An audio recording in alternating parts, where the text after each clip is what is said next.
जमलेल्या माझ्या तमाम हिंदू बांधवांनो, भगिनींनो आणि मातांनो,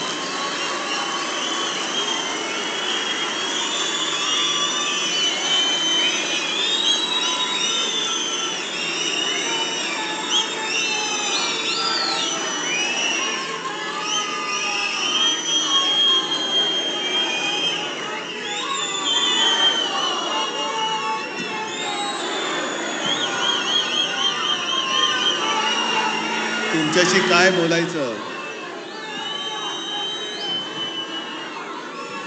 हा मला प्रश्न पडलाय.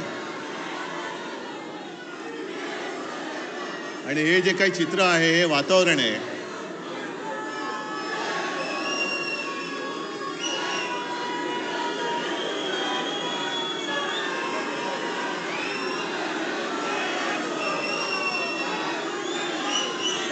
हे वातावरण मला नाही वाटत कोणाच्याही नशिबात किंवा भाग्यामध्ये असं प्रेम लिहिलं असेल.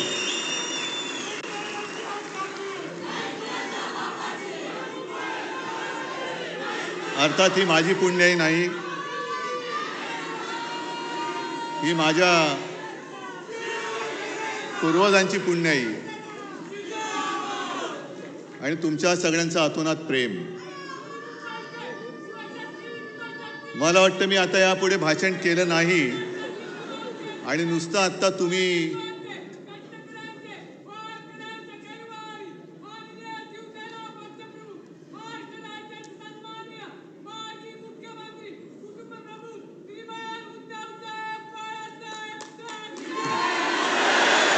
हा जयघोष जरी नुसता टीव्हीवरती आपल्या विरोधकांनी पाहिला तरी त्यांचे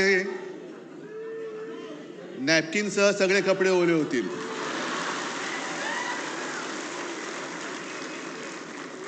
आणि त्यांना एक प्रश्न पडेल की एवढं सगळं केलं, एवढी माणसं फोडली, चिन्ह चोरलं, वडील चोरले, पक्ष फोडला, तरी शिवसेना संपत कशी नाही? हा उद्धव ठाकरे संपत कसा नाही? कारण त्यांना कल्पना नाहीये की शिवसेना प्रमुखांनी रक्त आटवून, विचार पेरून एक शिवसेना नावाचं वादळ निर्माण केलेलं आहे. पैसे फेकून जमवलेली माणसं नाही आहेत, विचार अंगामध्ये भिनवून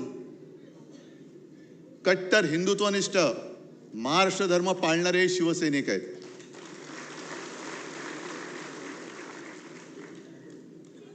आणि मी पहिल्या प्रथम तुम्हाला सगळ्यांना वर्धापन दिनाच्या शुभेच्छा देतो.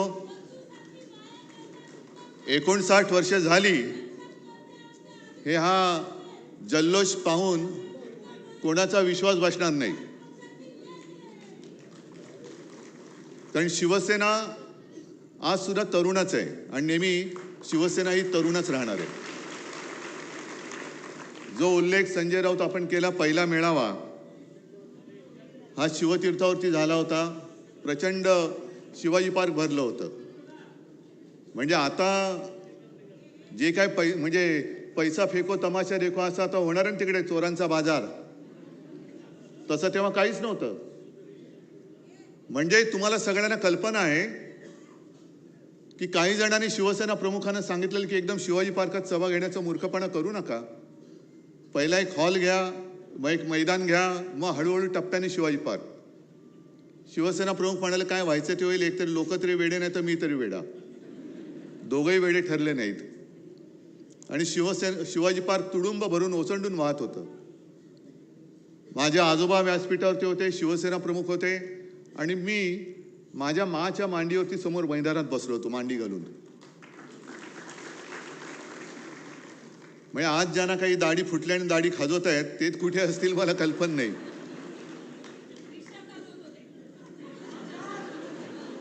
जाऊ द्या. आज सगळीकडे बॅनर लागलेत, पोस्टर लागलेत, शिवसेना प्रमुखांचे फोटो आहेत. मला खरंच कीव येते की जे आपला बाप बदलतात आणि राजकारणात ज्यांना पोरं होत नाहीत, मी राजकारणात म्हणतोय, अशी लोक जेव्हा आपल्या घराण्याशाहीवरती टीका करतात तेव्हा मला त्यांची कीव येते. अरे तुला होत नाही राजकारणात पोरं, आम्हाला आम्ही काय करू? घे, आमच्याकडे आहेत, घ्यायची तर घे. किती पाहिजेत? कारण भारतीय जनता पक्ष असाच आहे.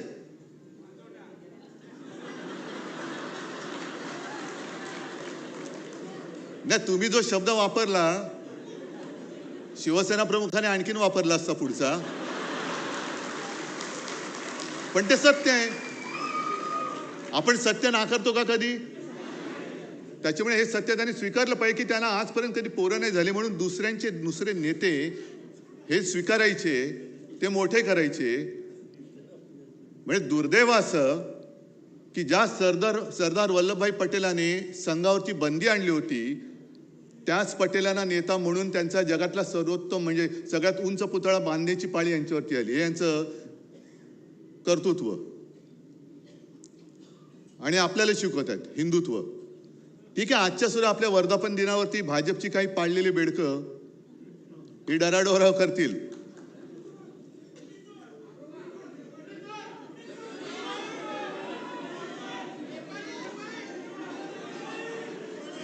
मी आणखीन काय बोलण्याची गरज आहे त्याच्यावर?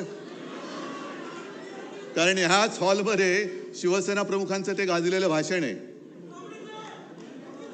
तर ती आठवण झाली तरी पुरे.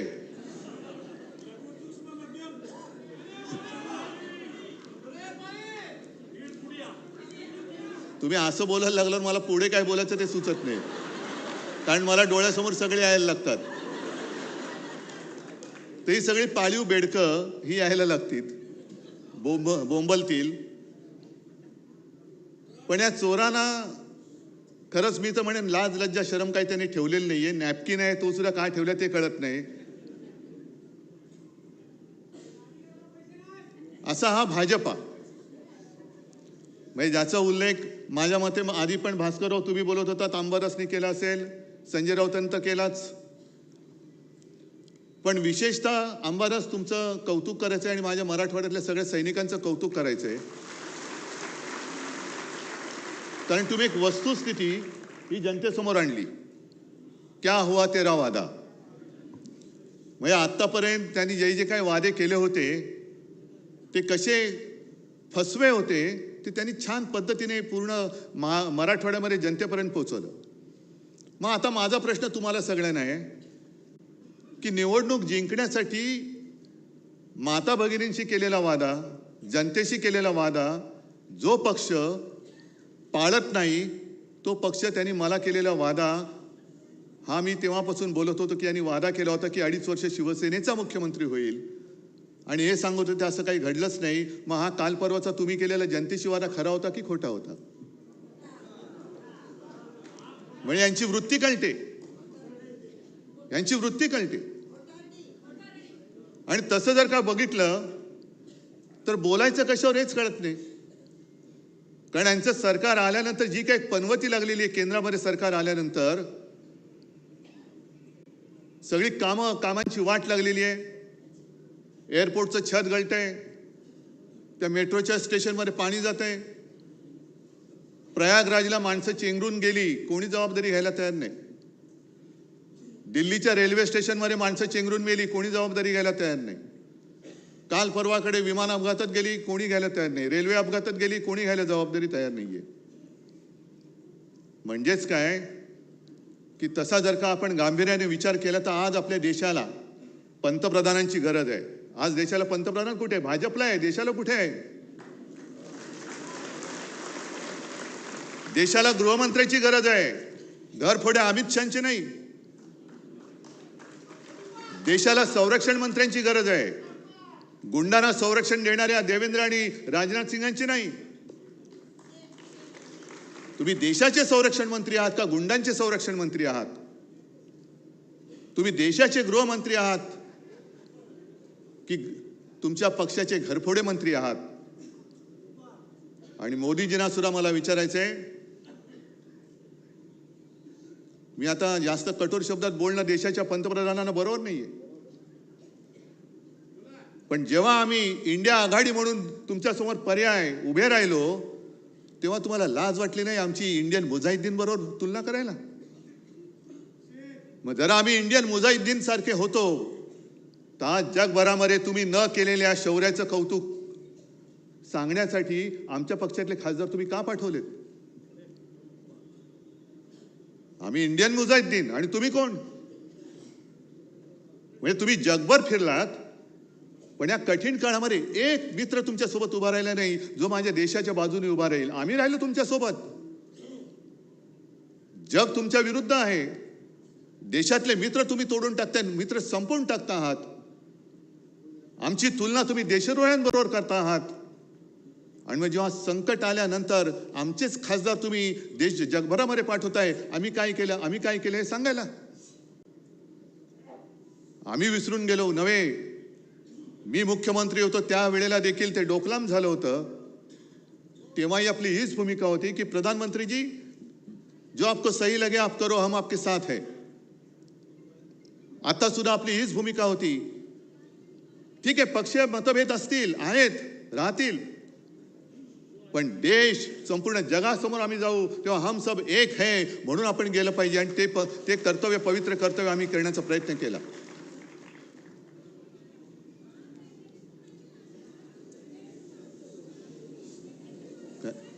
नाही ठीक आहे, जरा थांब.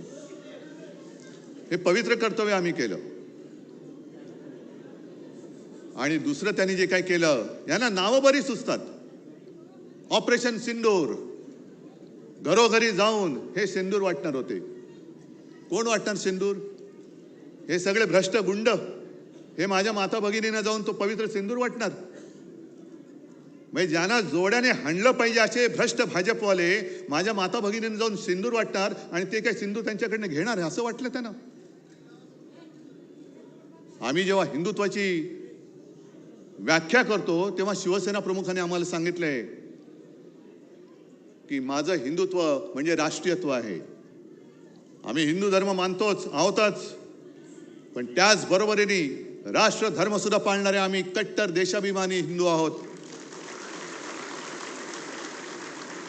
हा देश जो आपला मानतो, या देशासाठी जो मरायला तयार आहे तो आमचा आहे. जातपात धर्म त्याचा आम्ही नंतर बघू, पण हा देश जो आपला मानतो आणि या देशासाठी तो वाटेल ती कुर्बानी द्यायला तयार आहे, तो कोणी असला तरी तो आमचा आहे.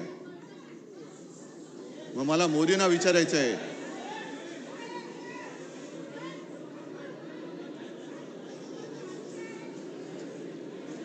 जरा गच्च झाले, सगळ्या खुर्च्या वगैरे भरल्या, थोडं सांभाळून घ्या, जरा सांभाळून घ्या. मग मला भाजपला विचारायचंय की ही आमची हिंदुत्वाची व्याख्या आहे म्हटल्यानंतर नेमकं तुमचं हिंदुत्व आहे तरी काय? तुमचं हिंदुत्व आहे तरी काय? जो शेंदूर तुम्ही वाटता आहात, वाटणार होतात, जरा शांत राहा ना थोडं.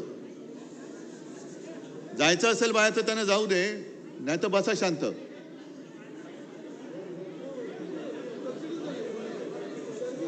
गर्दी झाली जरा, थोडं हा वरती दारात, इकडे खाली काय नाही, वरती गर्दी झाली, त्यांना आत यायलाच जागा नाहीये.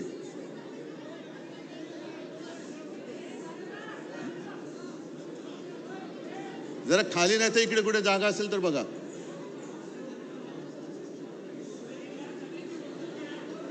बरं ठीक आहे, चला, ते वरती सांभाळतात सगळ्यांना, आपण आपलं सांभाळू इकडे.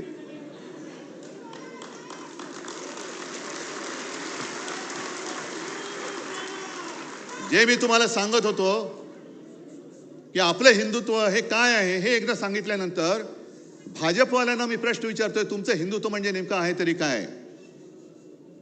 आम्हाला तुम्ही सांगतात आम्ही हिंदुत्व सोडलं, मग तुम्ही काय सोडलंय? कारण मध्येच कधीतरी जाऊन तुम्ही मशिदीमध्ये सौगात वाटता, मध्येच कधीतरी तुमच्या डोक्यात काहीतरी येतं, घराघरामध्ये जाऊन शेंदूर वाटायचा. आणि तो शेंदूर कोण वाटणार? तो नालायक, तो एक मंत्री कोण, विजय शहा, ज्याला खरंच भर रस्त्यामध्ये चापकानी फोडला पाहिजे, त्याच्यावरती भाजप अजून काही कारवाई करत नाही. त्या सोफिया कुरेशी ज्या आपल्या भगिनी आहेत, एक काय आपल्याला गर्व वाटला त्यावेळेला की एक महिला आपल्या लष्करामध्ये मोठ्या पदावर पोचले आणि ती बाणेदारपणाने आपली बाजू मांडते.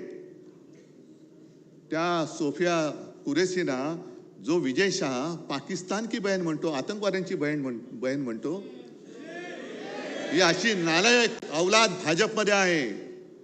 आणि या भाजपकडनं आपण देश सुधारण्याची आशा करतो. देश सुधारणार आहे. मग तुम्हाला एवढं सुद्धा कळत नाही. एक तरी इतर वेळेला शेपट्या घालून आत बसणार. तुम्ही सैन्याचे पाय तर बांधलेच, नाही तर सैन्याने धडक दिली होती आजपर्यंत आपण पाकिस्तान घेतलाही असता. पण ट्रम्पचा फोन आल्यानंतर हे युक्रेन का वॉर रुकवा दी पापा,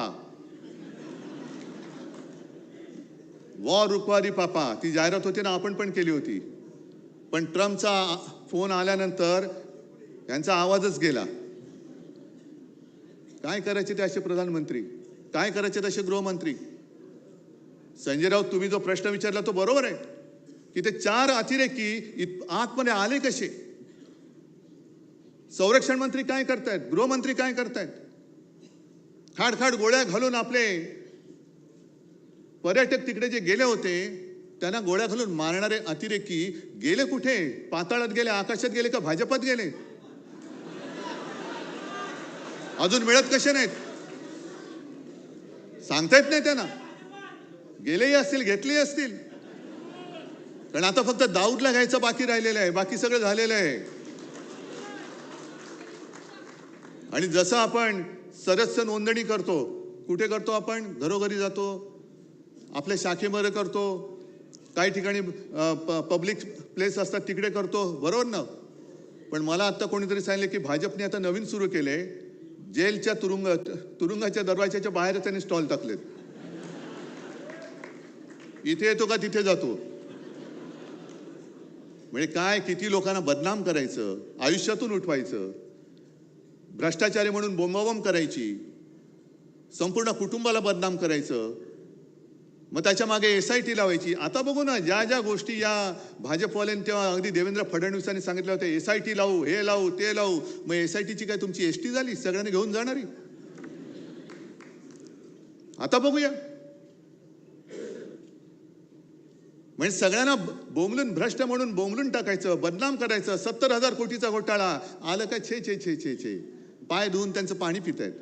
सिंचन घोटाळा ना, म्हणून पाणी पितायत.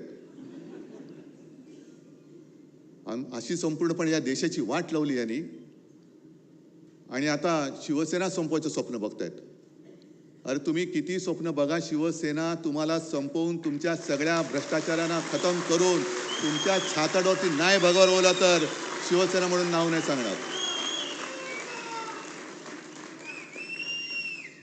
फक्त एक गोष्ट लक्षात ठेवा की आपल्याला आता भांडून चालणार नाही. आपल्याला म्हणजे आपल्यात नाही, पण भाजपची जी काही एक नीती आहे, त्यांनी विधानसभेच्या वेळेला एक ती नारा दिला होता, बटेंगे तो कटेंगे. आपल्याला वाटलं होतं हिंदू मुसलमान तर केलंच. पण आता मुंबईमध्ये विशेषतः हिंदूंमध्ये मारामाऱ्या लावायच्या. मग हिंदी सक्तीची करायची. मग हिंदी सक्तीची झाली म्हणजे ज्या हिंदी भाषिकांना आपण 92-93 साली वाचवलं होतं तेच आपल्यापासून दूर तोडायचे. हिंदी सक्ती तर होऊ देणारच नाही. करायची असेल हिम्मत तर देवेंद्र करून बघा. हिंदीचं आमचं काही वैर नाहीये, पण सक्ती कशासाठी करता. हिंदी सक्तीची करायची असेल तर तामिळनाडूमध्ये जाऊन बघा ना, नुसतं तुम्ही उच्चार करून बघा काय करतात ते. अजून तुम्ही हिंदी सक्तीची गुजरातमध्ये केली की नाही मला कल्पना नाही. मग गुजरातमध्ये करा ना, तिकडे जाऊन बसा. तिकडे ते काय सू करे छे.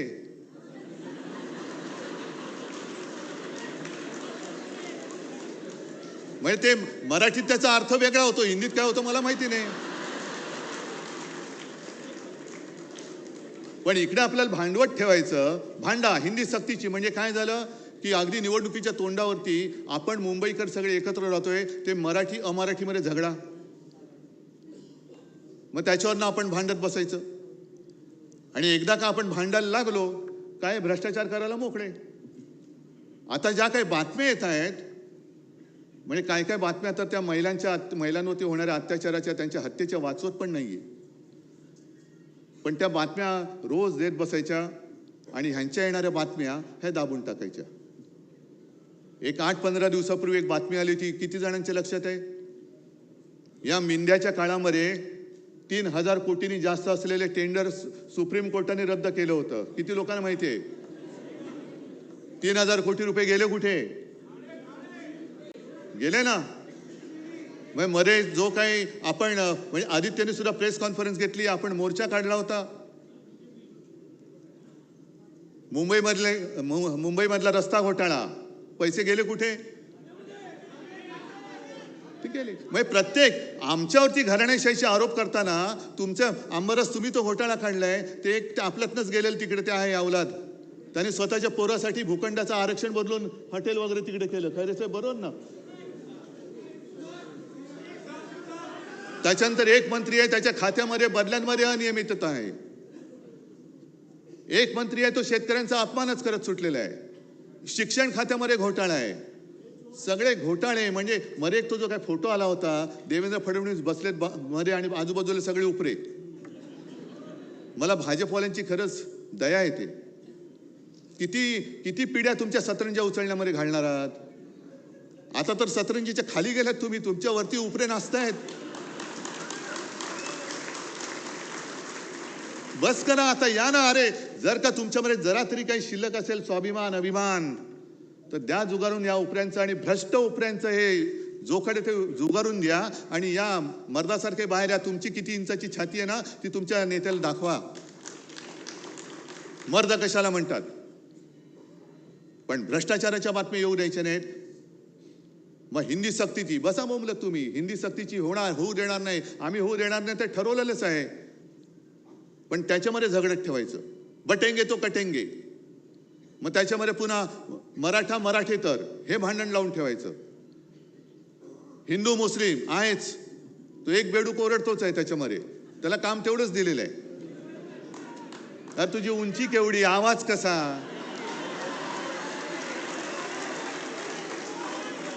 म्हणजे उंची पेंग्विनची, चाल बदकाची, आवाज कोंबडीचा.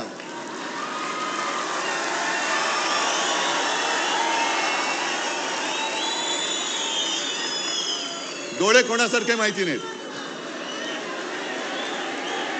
तो जीव काय, बोलतोस काय, पार्श्वभूमी काय तुझी, वडिलांची पार्श्वभूमी काय, आणि आमच्यावरती बोलतोस. मग कोणावरती बोलतोयस? त्यांना कळू दे पहिलं नक्की. एक कोणतरी बाप ठरवा. याच भाषेत मी त्यांच्याशी बोलतोय. एक कोणतरी ठरवा. जसं आम्ही 59 वर्षाची शिवसेना झाली तरी सुद्धा आमचा नेता एकच आहे, भगवा एकच आहे, दैवत एकच आहे, विचार एकच आहे. आणि शिवसेना प्रमुखाने शिवसेनेची स्थापना केली ती महाराष्ट्राच्या मराठी माणसावरती होणाऱ्या अन्यायाचा मुकाबला करण्यासाठी केली आणि हिंदुत्वाच्या रक्षणासाठी केली. शेटजींची पालखी वाढण्यासाठी नाही केली. शेटजींचे बूट चाटण्यासाठी शिवसेनेची स्थापना नाही केली. हे त्या मिंद्याला पहिले जाऊन सांगा.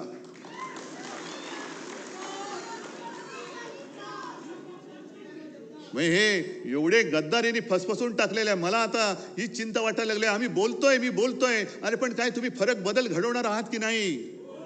महाराष्ट्र म्हणून काय उभे राहणार आहात की नाही? प्रश्न कोणाला, मुख्यमंत्र्यांना किंवा भाजपला विचारणार आहात की नाही? पण रोज काहीतरी घडतंय आणि जाऊ दे ना, आपलं काय जातंय, कशाला आपलं काय जातंय. आज मुंबईच्या निवडणुकीला सामोरं जाताना ह्या ज्या काही बातम्या येत आहेत त्याच्यामध्ये आपल्या बाकीच्या बातम्या म्हणजे लाडकी बहीण या योजनेला देण्यासाठी पैसे नाही आहेत, आदिवासींचा निधी त्याच्यात वळवत आहेत. एसटीला पैसे द्यायला पैसे नाही आहेत, पण धारावीमध्ये अदानीला मुद्रांक शुल्क माफ केले. कुठून आणले पैसे, का माफ केले त्याचे पैसे? अदानीला सगळं काही माफ. अदानीला जागा फुकट, स्टॅम्प ड्युटी फुकट. आणि जो मी केला होता, मी म्हणतो, मी म्हणजे आपण सगळे 500 फुटापर्यंतचा मालमत्ता कर, यांनी सर्वसामान्यांवरती मालमत्ता कर लादला. येत्या काही दिवसामध्ये कचरा कर लादणार, ज्याच्यावरती आदित्यने आवाज उठवल्यानंतर तो स्थगित केला, रद्द नाही केला, स्थगित केला. म्हणजे देवनाथचं जे काही डम्पिंग ग्राउंड आहे ते सुद्धा अदानीला देत आहेत आणि तो कचरा काढायचा पैसा हा मुंबईकरांकडनं घेणार. म्हणजे अदानीला सगळं फुकट देऊन टाकतायत, पिळतायत सामान्य माणसाला आणि पुन्हा आपल्या आपल्यात लढाई करून अदानी मोकाट सुटलाय. ही लढाई केवळ उद्धव ठाकरेची नाहीये, शिवसेनेची नाहीये. ही 1960 साली ज्या मराठी माणसांनी बलिदान देऊन रक्त सांडून ही मुंबई आपल्याला मिळवून दिली, त्या रक्ताची शपथ घेऊन ही मुंबई आम्ही आमच्यापासून तोडू देणार नाही, मुंबईचं महत्त्व खतम करू देणार नाही. म्हणून जर आपण उभे राहिलो तरी मुंबई वाचेल. आहेत आता बातम्या सगळीकडे चालू आहेत. काय होणार? कसलं नाही होणार का? होणार की नाही होणार कळेल ना. जे यांच्या मनात आहे आणि राज्याच्या मनात आहे तेच मी करेन.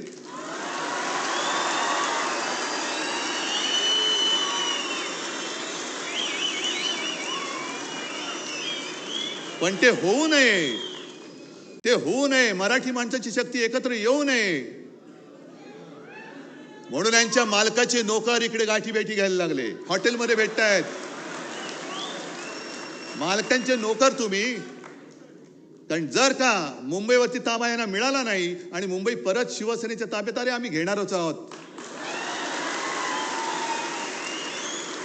आम्ही घेणारच आहोत. मुंबई जर का पुन्हा मराठी माणसाच्या ताब्यात गेली तर मालकाच्या मित्राचं कसं होणार, अदानीचं कसं होणार? त्याच्यामुळे मराठी माणसाची शक्ती एकवटता कामा नये. याच्यासाठी हे मालकाचे त्या शेटजीचे नोकर, हेच मी म्हणेन. आणि त्या नोकरांचे नोकर जे आज नालायकपणाने वर्धापन दिन साजरा करतात ते शेटजींच्या नोकराचे नोकर आहेत. म्हणून किती प्रयत्न चाललेत, होणारच नाहीत, होणारच नाही. अरे तुला काय करायचं, तुला नाही होत, आमचं आम्ही बघू ना,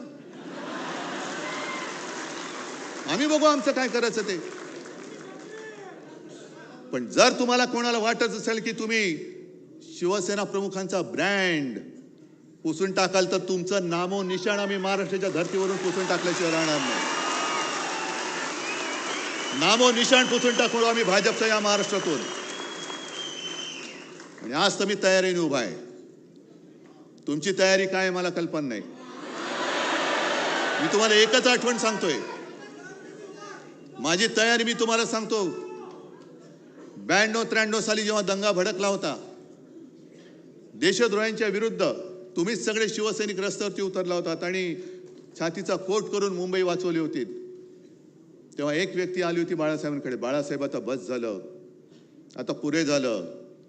आता ती कोण व्यक्ती मी सांगत नाही, आज आहे ती हयात. आणि बाळासाहेबांनी सांगितलं की अरे एक पिक्चर मी पाहिला प्रहार नावाचा.